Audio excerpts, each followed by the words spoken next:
Here is the latest from Oil City News on K2 Radio. The general election is today. Wyoming voters are required to show an acceptable form of identification when voting in person, picking up a ballot, or registering to vote. Options include a driver's license, college student ID card, passport, military ID, concealed firearm permit, or a Medicare or Medicaid ID. In an article published by WyoFile, they say almost 90% of Wyoming adults believe their county's tally of ballots for president in this election will be very or somewhat reliable. A randomized survey of 739 residents 18 years and up indicates that 89% of the population has that level of confidence in their own county's presidential election count. That's according to the Wyoming Election Year Survey.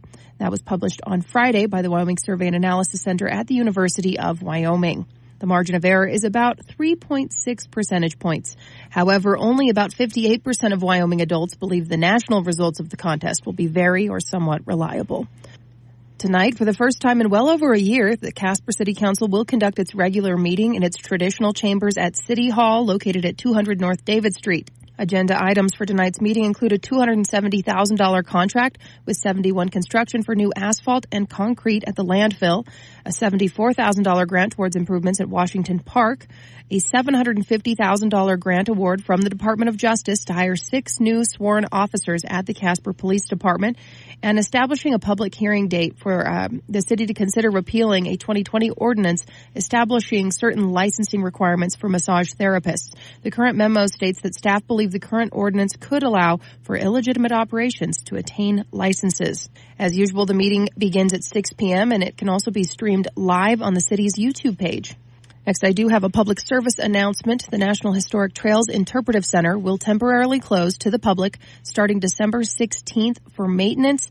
The facility is expected to reopen in March of 2025. Closure, however, will not affect Holiday on the Homestead. That's the Trail Center's annual holiday event scheduled for December 14th. During their closure, the facility will receive some required updates to its fire suppression and lighting systems. The lighting system at the center will be upgraded to improve energy efficiency and enhance the experience for visitors. Also, the fire suppression system will be replaced to increase visitor and staff safety, as well as to protect the exhibits and other resources within the building. They do apologize for any inconvenience that the closure may cause and appreciate the community's patience during this time. BLM Trail Center Manager Jesse Horn said that although the upgrades may not be readily noticeable to visitors, they are necessary to bring the 22-year-old building up to date. Trail Center interpreters will take the learning experience on the road during the closure, visiting local schools to teach children about Casper's historic trails. And finally, one of our contributors put together a list of things he likes to check off twice a year, and going in and out of daylight savings time is a perfect opportunity to remember to do some of these things. Number 1 at the top of the list is to change the batteries in your smoke and carbon monoxide detector.